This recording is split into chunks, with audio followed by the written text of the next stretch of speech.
We're going to look at the case that's in federal court, Esme Bianco versus Marilyn Manson.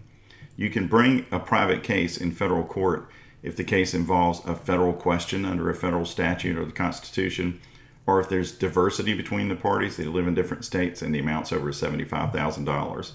In this case, Bianco alleged human trafficking violation in contravention of a federal statute. That's a crime, and it also can be the basis of a lawsuit.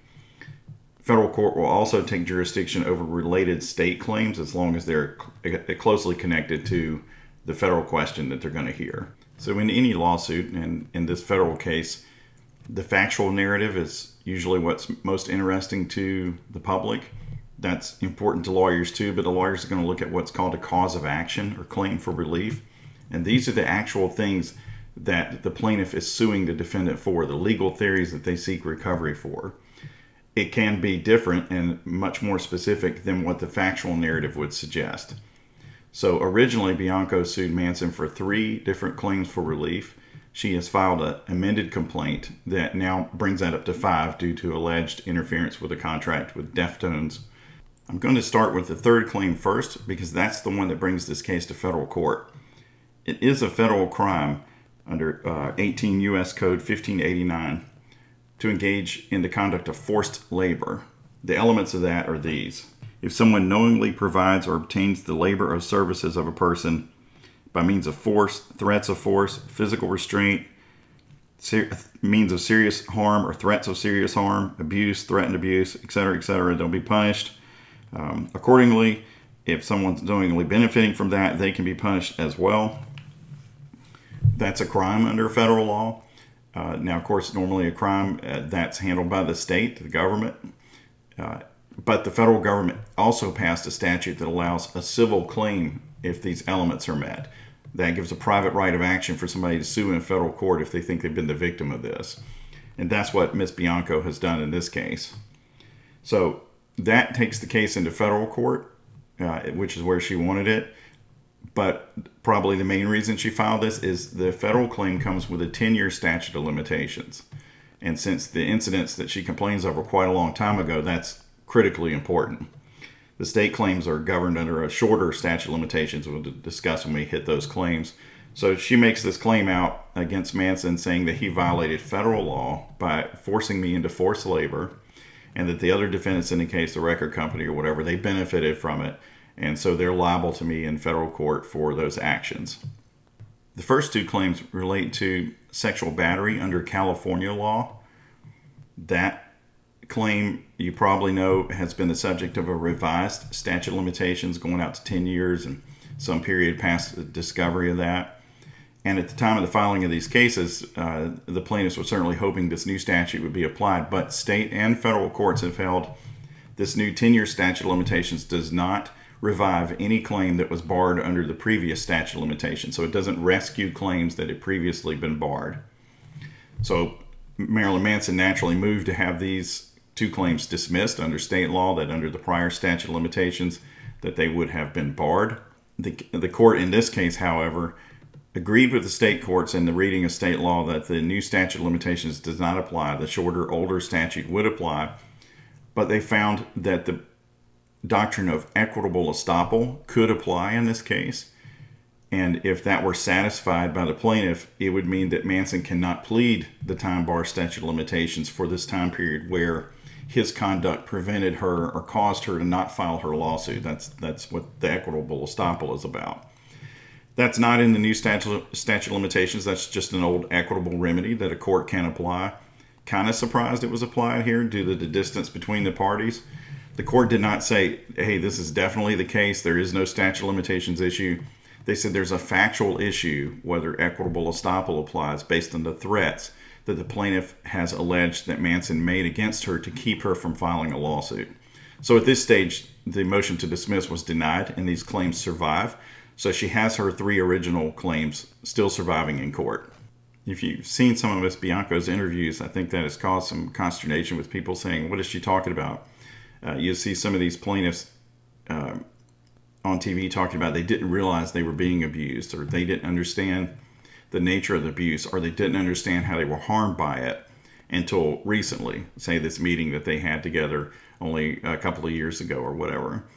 Well, that can, of course, just be true, but it can also be true that the attorneys for these people are trying to make sure that they get under what's called a discovery rule for the statute of limitations, if they can possibly squeeze under it, which says that that the statute of limitations won't start to run until you have reasonably discovered this harm. So you can see the discussion of that could result in these people talking about, well, I didn't know about it, or this, that, or the other.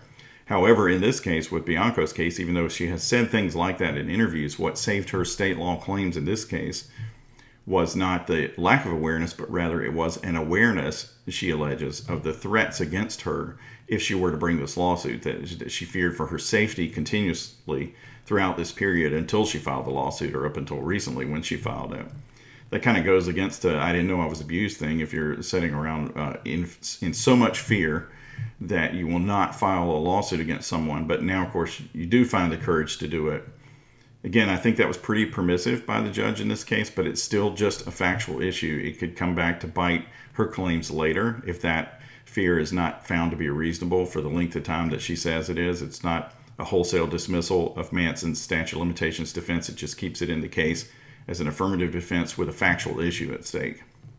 Ms. Bianco has amended her complaint to add 2 more legal claims for relief: tortious interference with performance of a contract and interference with a prospective economic advantage. Those are related to each other. The situation with these is that Ms. Bianco says in April of this year that she had a contract with Deftones to use various images of her and upcoming tour and other things, and that when Manson found out about it, he used his influence to cause them to cancel that. So to breach a contract that she said she had with them, and also future work that she would have with them, destroy that relationship and her ability to earn money from that. Of course, there'd be no statute of limitations issue on this because she says his conduct occurred actually in this year, so it's a fresh set of claims. However, Manson has filed a motion to dismiss these claims, and that is pending in front of the federal judge now. There was a hearing scheduled for July 1st. The judge canceled it and said that this motion was subject to be settled on the record. In other words, the judge is just going to make a decision based on what the parties have both filed. There was a brief by Manson, response by Ms. Bianco's team, and then a reply by Manson. The judge will take those things into consideration and then issue a decision that could come anytime. The motion to dismiss is based essentially on 2 premises. Obviously, again, the statute of limitations is not an issue here. The first is that the federal court does not have jurisdiction over these 2 claims because they do not operate out of a common nucleus of fact with the original claims. The abuse claims having happened something like 9 years ago, and this Deftones thing happening in 2022. Manson makes the case that the witnesses are different, the parties involved are different, the actions are different. It doesn't have anything to do with the alleged abuse so long ago. This is a whole new thing. It would make the trial complicated in that these are not connected at all. And so the court should throw these out. Not that she couldn't bring them in state court necessarily, but just that the federal court would not have the jurisdiction to hear them. That's his argument. The second one is the technical argument that I keep harping on in some of these videos, which is that a lawsuit has to have recognized legal claims for relief, and they're often identified in the complaint as causes of action. Cause of action 1, defamation; 2, battery or tort or breach of contract or whatever. And when you allege a cause of action, you allege the essential elements of that cause of action to show that if what you're saying is accurate, you would be entitled to relief. So you have to plead the elements of the causes of action, essentially. And he's saying under Federal Rule 12b-6, they didn't do that. They did not plead material elements of these 2 claims. And so the court has to throw them out because even if you took all the facts that the plaintiff alleges is true, which is what you do on a motion to dismiss, that they would still be missing critical elements: the formation of a contract, the actual identification of a contract, that it's just vague and illusory that she thinks she had this prospective economic advantage.